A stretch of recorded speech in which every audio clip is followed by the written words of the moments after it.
Hey everyone, welcome back to Trail Talks, the podcast where we talk about growth, the messy, the beautiful, and everything in between. I'm your host, Kelly Kruger, founder of Kelly Michelle Coaching, where we focus on mindset, emotional intelligence, and leadership, all grounded in real life and real science. And joining me is my co-host and partner in growth, founder of Leading People LLC, Terra, a leadership trainer and facilitator who brings insight, curiosity, and real-world perspective to every episode. So wherever you're listening from today, we're glad you're here, and thank you for joining us on the trail. Hey everybody, welcome back to Trail Talks, and welcome back the Queen of Ybor, Catwoman of Ybor. Terra is back joining us. How's it going, Terra? That's pretty good. I'm so happy to be back. You've Was been excited. busy. Yes, I have. And exhausted, but that's okay. It's been a good busy. I know you make me tired when I'm following you on Facebook and I'm like, she's there. Oh, she's there. And I'm like, oh my God, how does she do it? Yeah, and it's only getting worse the next month. Most of the month of June, I'm not at home. I'm gone. So that's okay. Traveling is fun. Experiences are good. Powerhouse. Yeah. Powerhouse. And we're going to talk about a powerhouse topic today. Oh, wait. I just want to say you and Vanessa did a phenomenal job last week. I really, really enjoyed the episode, and the detour had me literally laughing out loud. It was so good. Yeah, So we get pretty passionate about our etiquettes and pet peeves about those things. yeah, it was good. And I just happened to be on a plane a couple days before that, and somebody had brought fried food. Of course. And even when they were done, they didn't throw it out. They just held on to it for the 2-hour flight, and yeah, I couldn't deal with it. Anyway, it made for a good conversation, and Yeah. I'm sure the listeners can resonate. So we have a good topic today. We probably for a month or two talked about leadership, different leadership topics, and then our last episode, Vanessa and I talked about why teams stay stuck, why we sit in problems and we can't turn that corner, and such an important conversation. And we're gonna flip it now. Not why teams stay stuck, but we're gonna give you the answers to the test. You meaning listeners, and those answers were given to us by Google many years ago and by many other authors of leadership books that may use different words, but it all means the same thing. So today we're going to talk about the Google Project Aristotle and the 5 factors that make a high-performing team. So if you lead a team or you are on a team, because you are just as responsible as the leader of that team for the culture of that team, and the performance of the team. If you are a team member or a leader of that team, then this episode is for you. So we're going to go through the 5 factors. I'll spend a couple minutes talk about each one, what a high performing team in that factor, using that factor looks like, and then also a low performing team, what that looks like. And you can kind of reflect on your own team and what you can contribute to the team while we share these answers. And then we've got a fun detour too.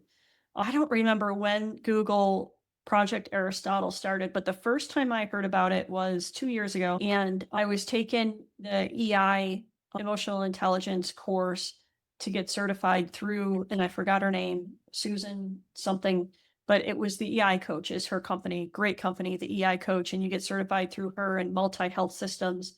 And it was actually the first topic she covered of the course. It was the Google Aristotle Project. We had to read the article and discuss it as a group. And the reason she had us read it, and we encourage and challenge everybody to read it and understand it, is really they're the answers to the test. And if you do have or work on your emotional intelligence, this all can be the result of people focused on their own emotional intelligence and their relationship with the team and other people. We individually can be very talented, and decades ago we would get away with that. You can be very talented as an individual, but there is no guarantee that if you bring, let's just say, 5 people together, that are individually very talented, there is no guarantee that that will be a high performing team. Right. We assume, but why do we assume, and why shouldn't we assume? I mean, I would Well, think 5 high performing people that if I bring them together, they're gonna be great. yeah, I think a lot of it is because, and part of it is Project Google Aristotle, Google Aristotle. Part of that is just because you're good at what you do doesn't mean you're good at collaboration and understanding how each piece of the puzzle, each person that is good at their performance, how they operate, why they operate the way they do, creating a very trustful environment, psychological safety, which is what it's all about, right? Yeah, you can have we talk about the personality assessments too, and that's so important Yeah. to understand and know the people that you're working with. So that's a part of it, but also you can be good, you said it, what you do, the technical aspect of your job. Yes. But Oh my gosh. but are you a leader of yourself, and are Yeah. you a leader of other people? And that has to do with emotional intelligence really all around. It's knowing yourself, leading yourself, and understanding your own emotions and how you maintain relationships with other people. Because if we can't do that, then we offer nothing to the team and our team members. Yeah, I did some research and it was a 2026 workplace culture. And they were talking about our tech skills and how our tech skills are kind of declining, quote unquote, because of artificial intelligence. And that we don't need to use our technical skills as much and we need to use more of our softer human skills. And as AI grows, those capabilities will become more important, ensuring like we're resilient to change. The human skills are going to be needed more than ever because we're going to have to collab at this point. We Yeah. all have access to the same information or different ideas. How do we collaborate and make this work? Yeah. Now, in your current work environment, do you collaborate more than working solo, given what you do? Oh, absolutely. I facilitated an entire working group yesterday. Oh my gosh, and way more people that weren't than what were invited came, which was great. Some people, and I always do things like a working project. Moral of the story is some people was like, this was chaotic, but I feel like it was also productive. And one of the things that I found out about the people on the team, and I mentioned it to him, was that I brought up the four lenses. We talk about those personality assessments. He is a thinker and solution based. And then we had two people that were the people who poke holes. And I was able to point them people out, right? And so I'm realizing that this person that has the answers is not giving them. And so I had to stop the room, slow it down, and say, "What do you have to say? This is in your wheelhouse. This is your thing." But that was just from understanding teams. And Yeah. I've never worked with these people to get before. Oh my God. And I told him that, and he was like, "You're right. I don't shut down, but I'm taking in everybody's perspective and creating a solution." And so knowing those portions of the team and creating an environment where everyone feels heard is super important. And it made the meeting super productive and collaborative. Yeah, I love that, and I'm sure we have both been a part of groups or teams where Yeah. we're not productive and we can sit there for hours and we're not getting anything done. Stand It that. was everybody was safe to speak up and share their perspectives, which let's just go right into the first factor. And again, these align with other leadership books. Five dysfunctions of the team, the opposite of the five dysfunctions of a team, same answers. Simon Sinek talks about this, John Maxwell. I mean, just different words, but they all mean the same thing. They Same all thing. they all connect. So the first factor that makes a high performing team, probably the most important, really the foundation of it, is psychological safety. Yeah. And what does psychological safety mean in its most simplest term? It's like, I have the autonomy to speak up. I feel safe in this space to give my opinion or my idea or just to have a thought out loud. Yeah, and if you want to work on psychological safety, it's just doing that. It's allowing people to talk. They may not have the answers. They may not be saying the right thing, but give them a voice and give them the space and be grateful for what they're sharing, because the second that you shut them down, they're done. Yep. And I think that's why it's also important to understand who's on your team. Because just like the person I was telling you about, Yeah. even though I'm creating a safe environment, that person didn't feel safe because of all the other head honchos or chiefs in the room that were overpowering the conversation. So it's my job as the facilitator or the person that is running that room to slow the conference down and allow that person to speak. Because, like, what was their 4 lenses color or Green. which is Green is where you are very solution based, not very analytical, but analytical, and you take in basically you come up with a solution faster than everyone else. So you're sitting in silence and you're taking in everybody's perspective to create yeah, one that makes sense. yeah. Yeah. Yeah, so you can have different, and I'll say voices, colors in the room, the 4 lenses or the voices, 5 voices. What we find in our courses, we have a decision-making scenario that we put them in, and I learned it at a course at the University of, North Carolina. Um, so I'll talk about that one, and my voice is a nurturer. And while we make up a large population, we are kind of quiet because we care about Yes. relational harmony and we don't want to make any waves. Um, so we had to really look at the group that we were with because if I'm a nurturer and I'm with, 2 pioneers and they are leading the way and they are making a decision, we find that Mhm. the nurturers kind of sit back and sometimes the nurturers may have that right answer.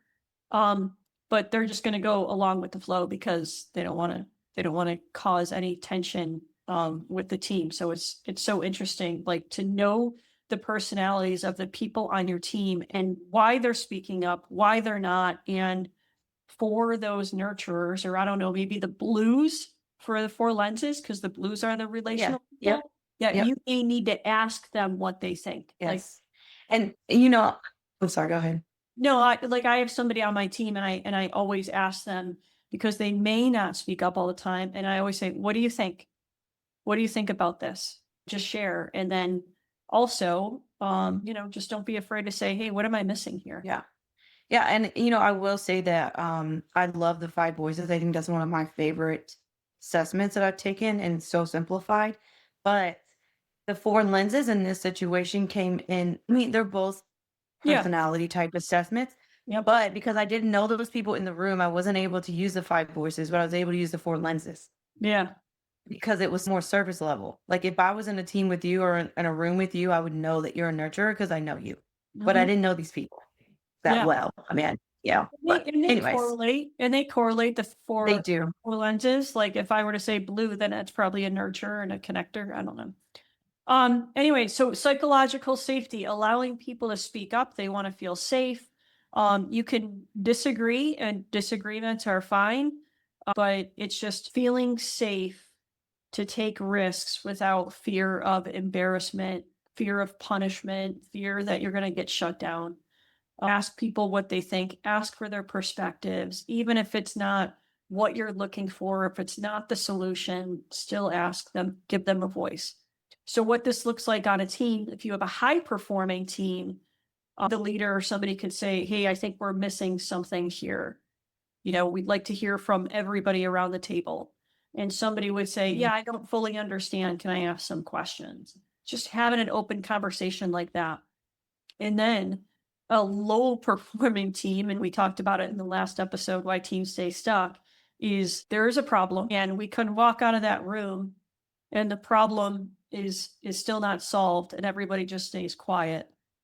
And something led to that. And Yeah. it could be where they were shut down before and now they're just kind of going along with it, even though they see a problem. All right, next one, next factor. Number 2 is dependability. So trusting each other, consistently doing what you said you would do, and that really alignment. Actions speak louder than words. It's if you believe in something, the companies we talked about it, I think a few episodes with Sue and Heather, mission and vision statements and your goals and milestones that you want to meet. If you're going to say you're going to do it, then do it. It's showing up for each other. Really that simple. But I mean, that's, Doing what you that's all, that's all it is, yeah. is having your words align with your actions, actions align with words. And another part of this is standards. And every team must have standards and those standards need to be discussed and agreed upon, by everybody. Um, Yeah. and And sometimes then we don't know. And I've said this before, I do believe people want to do a good job. It's just sometimes we don't relay the standards. Yeah, and in that study that I was reading about for the 2026 culture for businesses, it brings up accountability, which Yeah. kind of I think falls into dependability and saying you're going to do what you're going to do and holding that person accountable doing so. Since 2024, we've actually seen improved accountability, like the back to basics we were talking about before. So there's an improvement in the skill of accountability. And like organizations have jumped the hurdles of like cybersecurity, data privacy, and other regulatory requirements over the last few years, like by successfully implementing systems, which led to higher accountability for processes and dependability. So they're Yeah. seeing improvement in that actually over the years. And a lot of that has to do with AI too. Crazy how it's like because Wow. AI can create processes and Yeah. SOPs and teach you how to do all kinds of things. And so, like, they're seeing an increase and they think it's due to AI. That makes sense because we can spend hours and hours and days writing SOPs and standards and policy when we could just tell AI to do it. And then guess what? The labor part of it is done and we can actually focus on doing versus building, Exactly. you know? Yep. Yeah, I like that. So what this looks like on a high performing team is somebody saying, "Hey, I'm going to do it," or "I got it," and they actually do it. So follow through. Probably not micromanaging. It's allowing people to do their job after you show them, give them the standard, set the standard, share the standard, and then let them do it. On a low performing team, it's just somebody that's saying, "I'll get to it," and it probably won't happen. And maybe their teammates got to continuously follow up with them, last minute scrambling, waiting till the last minute, and then yeah, leaders constantly following up. Next one, we're going to go right into the third factor for high performing team is structure and clarity. So direction. This kind of goes along with the last one where, people want to do a good job, believe that, but they need standards and they need direction. Yes, absolutely. How do you know what to do if I wasn't giving the proper direction? How can I get in trouble if I went and did the wrong thing and you never set a standard in the first place? Doesn't make sense. They need to know what they're responsible for, and they need to know, like, what success looks like. Every single human needs a goal. We need to know what we're aiming for, and it's Yeah. up to the leader to share that with them. So structure and clarity, that's roles and responsibilities. So on a high performing team, everybody knows their role. Meetings are focused. Oh, that's a biggie. Oh my God. How many I meetings have know we you been in? know. That's I know. round and round. And I'm so my nervous system is just I'm depleted. And I'm like, after this meeting, I can do nothing. Yeah. And then really, I was it productive though? Yeah, no. It was just people giving their opinion with no solutions. And for someone who's very solution based, I can't handle it. Yeah, and really AI can do that for you too. It's, "Hey, I'm having this sort of meeting, whatever meeting it is, and this is what I want to get accomplished at this meeting. And how Mhm. do I get there? What are some things that we need to talk about?" AI Yeah. can do that. So high performing team, everybody knows their role, meetings are focused, priorities are clear, we know what's important. And then low performing team, lanes are blurred, nobody knows who's doing what, there's confusion and competing priorities. And we've talked about this too. When you don't provide clarity to your team members and they are confused and things are already unclear as it is, their own anxiety is going to build. People need that consistency. They need that predictability in their organization. Yeah. People don't burn out from hard work. They burn out from unclear work They and do. frustrating meetings. Yeah. I mean, really, they do. Seriously. Yeah. All right, going into number four, meaning. So personal connection. Does the Yeah. work matter to the individual? That's so important. Yeah. That's a huge thing for me. I know like as far as the military goes and certain jobs, I'm very picky. They're like, "Oh, don't you want to put on the next stripe?" I would love to put on the next stripe. And I know where I can go and get that stripe. I know where I can go and get it. But I'm not going to do that because I'm not going to be miserable in the work because then I'm not going to do my best. Yeah. It has to be meaningful for me. Military, civilian, whatever that is, it has to be. I have to love what I'm doing and Yeah. feel fulfilled. We spend a third of our life at work.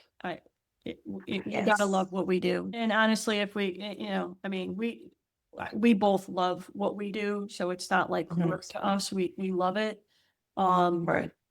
but it's gotta matter. And sometimes the employee and your team members might need to be reminded how meaningful it truly is. Yeah. Like we can very easily just go every day and not remind them of their purpose and why the work that they do is so important, and that they are so important and the work wouldn't be done without them. Very easily just go every week and not do that. So it's important for us to remember that, but also share with our team members why the work is meaningful. We got to remind them too. Connect it to something bigger. We all want to Bigger. serve a higher purpose. It's just we need to be reminded of it sometimes. So on a high performing team, people truly care about what they're doing. They are very passionate about it. They bring energy and they connect their role to something bigger. And on a low performing team, they're just there for the paycheck, minimal effort, no emotional connection. And right away my mind went to Peter from Office Space. Is it Peter? I forgot his name from Office Space. I Oh don't my know. God. When he's like, I do this many reports because it's the minimum I need to do. I have 8 bosses. Yeah. Peek through the back door to ignore that. I mean, that's like the Yeah. perfect scenario. Exactly. We just what sometimes, but we do fall into that trap. We just do, and we're not connecting it to a bigger purpose, the bigger picture, why you're here. And actually, and I know in the civilian sector, there is what they call an empathy recession right now A in what? 2020. An empathy recession, calling it. What is that? So the empathy recession is like a lack of curiosity to see from subordinates' point of view, but also interpersonal sensitivity. So we're not caring enough to tell people why they connect to a bigger picture. We don't empathize with the work that they're doing. We're just like do. And we forget to do things like that because of the empathy recession. Because we don't talk to people anymore. Basically. Basically, yes. I thought that was the craziest thing else. Where did you read that?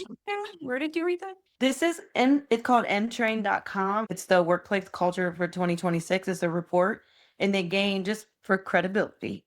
They gain all of their so they work for a lot of different corporate companies and they give them micro courses, but they make them do surveys and stuff afterwards. And this is how they kind of gain this information based on the millions of companies that use their platform for professional development, leadership development, et cetera, in HR. I gotta read that. Empathy I'll recession. send it to you. I downloaded it. Yeah. I believe it. I believe that it's happening. I do believe that. I do too.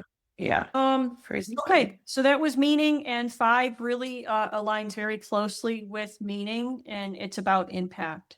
People want to know. So number 4, that their work is meaningful, and number Mhm. 5, the impact that it matters. So people See, so they believe, can see the results of their yeah, work. yeah, and that is about showing them the results. If we are just doing things and not tracking it, celebrating improvement, celebrating small wins, not getting that dopamine reward, chemical kicked in, Yeah. there's going to be no, impact to them. They're not going to be reminded of the impact. They're not going to know it matters. So it's, hey, why are we working so hard? For what? Yeah. What's the point? Work feels like busy work. And Yeah. I know in some of my positions I've held, I think the word busy work is used overly used way too often. We shouldn't say, "Oh, I'm just gonna give you give him some busy work." Like, don't frame it that way. It has to be Yeah. meaningful. It has to be impactful. Even if it is with quote unquote busy work or whatever that means to you, we should definitely learn to frame it with other words, better words. So true. Yeah, they got to know that their work matters. Their effort isn't wasted. So on a high performing team, it's reminding them that what they're doing matters and really explaining it to them so they can understand it. People see the results of their work, and you're celebrating small wins. It's recognizing them. Even small improvements will help. Low performing team, it's people saying, what's the point? Work feels like busy work and there's no feedback, no connection. God, I would hate to work in a place like that. Me I too. can't manage it. I really can't. Or when the feedback is just a one-way street No, yeah. where I don't get to have any input in this. It is all based on performance. I actually have a job. I was an analyst and it's all performance based. And it didn't feel like there was any fulfillment. And like when we got our feedback, it was like, hey, you met your numbers or you didn't. Here's your raise or you're not getting one. Get out my office. It was insane, but it was an analytical. I mean, and people who are analysts can handle that type of feedback. I probably wouldn't mind it if that's the type of job they like to have. But for me, it just wasn't a good fit. Yeah. I need to know why. I need to understand. I need to have the conversation. Yeah. But yeah. Oh, wow. All right. Hey, let's quickly just recap the five. So here are your answers to the test, y'all, for those that are leading teams or a part of a team. Five factors for a high performing team. Number one, psychological safety. Number two, dependability. Number three, structure and clarity. Number four, meaning. And number five, impact. Please, you can Google the Google Project Aristotle. Just Google it, Project Aristotle. Tons of articles about it. Great. I don't want to say it was an experiment because it wasn't. It was actually a true research. Like they interviewed over 200 teams. They observed the teams, interviewed them, and after I think it was a 2-year study, that those were the five factors that they came up with. Read any leadership book out there on teams, you'll find the same thing. So those are the answers to the test. And we are going to move on to the detour. Are you ready? Mhm. I'm ready. Okay. Do you ever go to the movies anymore? Not very often, but I take my son once in a while. Isn't it crazy how we used to go to the movies all the time, and now that we can stream, I maybe go once a year. Yeah, I just and the only reason I go that because I take my son for the experience for him. I've Yeah. already experienced it. Yeah, I think maybe I've gone to 2 this year, and 1 was probably for the kiddo. And I did go alone to see 1 over the holidays, I think. I don't mind going alone. But anyway, our detour is movie theater etiquette quick fire. So I'm just going to throw some questions out there and we can answer. Ready? Okay. Yep. Quick. Is it acceptable to sneak candy into the theater? Yes. 100%. Okay. I have no morals. No, just kidding. Do Yes. you know that? I know somebody very close to me that does it. It's expensive. I Need to change. it is. It is. In this economy, Yes, everybody does it. I mean, let's not kid Yeah. ourselves. Everybody does it. So yes, it is acceptable. And I think the employees at the movie theater probably know that that's happening. 100%. Yeah. All right. Let's see. What is the ultimate movie theater candy that you do buy at the movie theater? Sour Patch Kids. Really? Good. I don't know what I get. Milk duds, maybe. I don't Yeah, know. milk buns are good too. They have to come in a box. They Yeah. have to be the ones that, yeah, whatever Yep. comes in a box is Yep. acceptable. All right. What about butter on popcorn? Light, medium, or totally ruin the bottom of the thing with it's all Ruin the bottom of the thing. Me too. Me too. Oh God. I don't stop when that thing's pouring. I just hold it there, hold it there, hold it there. It's not really think it because there's so much popcorn in it. So you I just was keep turning it and turning it. I was gonna say, give me an extra thing so I can like tap and get it going. Oh, I love movie theater. Butter. Non-negotiable. I always get popcorn. Even if I'm not hungry, I always get popcorn. Absolutely. There's always room for popcorn. Let's see. Are people allowed to clap at the end of movies? No, that's weird. Really? That's just weird. Yes. Oh my God. I think I still do. I think I I still don't know that I've ever done that. No, I haven't been to one where anyone have done that recently. Do you get to the movie theater early to watch the previews or right before the movie starts? Right before the movie starts. Okay. I think back in the day, I would have went and watched the previews because I wanted to come and watch more movies. But now that I can stream, I don't really need to be there for the Yeah. previews. The previews don't really do anything anymore. Yeah. Let me see. Oh, is it rude to leave your trash behind? Oh yes, absolutely. Yeah, just pick it up, throw it out on the way out. Do you like how you do with the assigned seats now? When you get your tickets, you can pick out your seat. It doesn't bother me. I don't have an opinion either way, but it does help to not be front row and have your neck broke the whole time. Yeah, I like picking, but I mean, I think we all pretty much pick the same seat, which is always middle. You go halfway up and middle seat. So when you go to buy your tickets, if it's, I mean, movie theaters are not crowded these days. Yeah. But usually those are the first few seats gone. Yeah. But back in the day when theaters were packed, um, I know it used to bug me when if I remember my little brother and I, my younger brother now, my younger brother and I were at a movie and he was a kid. And kids, I mean, they make noise and they get their legs moving. And he kicked the seat a few times, and the people in front of us got so mad. They kept on looking back. And I'm looking around and I'm like, you could have we were sitting here first. You could have sat anywhere else. There were so many seats open. You sat in front of us knowing you were sitting in front of a young child. Those feet are not even hanging over the seat. They ain't got a choice but to kick you. Yeah. You know what I mean? They're not like touching the ground probably. If somebody's gonna kick my seat, I'm just gonna get up and move. I'm not gonna like sit, Yeah. "Oh, don't kick my seat," like it's a kid. Yeah, exactly. Anyway, that bugged me because there was a question in here. It says, if someone kicks your seat once, do you let it slide? Yes, like kids don't Yeah. get up and move. Yeah. Is sharing popcorn romantic or disgusting? Romantic. I'm not gonna eat all of that anyways. And I always go for the I know. large. So I always get a big one. I don't. Let's see. Sweet popcorn or salty? salty. Salty, yeah. Most overrated movie theater snack. I don't know if there is an overrated movie theater snack. I think nachos and cheese. Yeah. I think Yeah. Other than that, I can't think. Yeah, I'm not eating that in a movie theater. back in the day, it was like the big thing to get nachos and cheese, and now it's just Yeah. popcorn doesn't get old. Nope. Let's see. Do you mix? Oh God, I think Vanessa does this. Do you mix candy in popcorn?